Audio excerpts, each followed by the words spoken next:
राम जी की मृत्यु किस आयु में हुई? ऐसी ही और इंटरेस्टिंग कहानी सुनने के लिए वीडियो को लाइक, शेयर और चैनल को सब्सक्राइब करें। राम जी की कभी मृत्यु नहीं हुई थी। हाँ, जब सीता जी धरती में समा गई थी तो राम जी उदास रहते हुए राज कार्य संभाल रहे थे।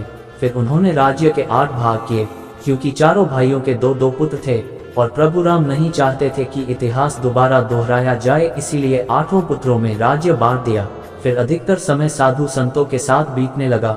उसके बाद जब लक्ष्मण जी ने जल समाधि ले ली, उसके कुछ समय बाद ही प्रभु राम ने सरयू नदी में अपने प्रिय परिवार जनों के साथ ही जल समाधि ले ली थी। फिर चतुर्भुज रूप में प्रकट होकर गरुड़ पर सवार हो अपने लोक चले गए थे। भगवान श्री राम की मृत्यु कहाँ और कैसे हुई थी? भये प्रकट कृपाला दीन दयाला प्रकट हुए थे, तो जब समय आया अदृश्य हो गए। विश्व को कर्म प्रधान छोड़कर कि कर्म करते रहो, भरोसा रखो जब सब एकमत हो जाएंगे मैं पुनः आ जाऊंगा। रही बात मृत्यु की, तो जो पैदा होता है वही मरता है। या तो प्रकट कृपाला दीन दयाला भी न मानो। भगवान राम की मृत्यु कैसे हुई थी? भगवान राम कोई साधारण मनुष्य नहीं थे जिनकी मृत्यु हो।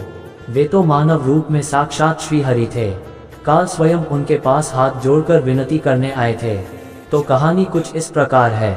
उत्तरकांड में माता सीता धरती में विलीन हो जाती है। उसके पश्चात श्री राम कई वर्षों 11,000 तक शांतिपूर्वक राज्य करते हैं। वह समय मानव सभ्यता का स्वर्ण युग था, जिसमें किसी को कोई दुख नहीं था। धरती पर राम अवतार का उद्देश्य पूरा हो चुका था।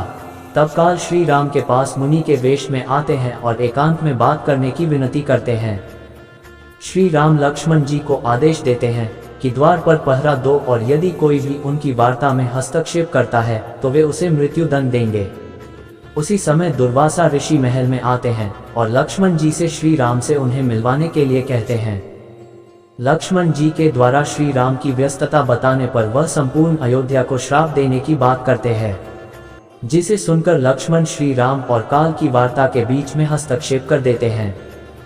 वचनबद्ध होने के कारण श्री राम को लक्ष्मण जी को मृत्यु दंड देना पड़ता है। लक्ष्मण जी सरयू नदी में जल समाधि धारण कर वापस अपने दिव्य रूप शेषनाग को धारण कर लेते हैं। इसके पश्चात श्री राम भी दोनों भाइयों सहित सरयू में जल समाधि धारण कर वापस विष्णु स्वरूप में आ जाते हैं। श्री राम अपने विष्णु रूप को धारण करते हैं, उनकी मृत्यु नहीं होती, क्योंकि श्री हरि अजन्मा है। जिनका जन्म ही नहीं हुआ, उनकी मृत्यु कैसे हो सकती है? वह जन्म नहीं लेते, मानव रूप में प्रकट होते हैं।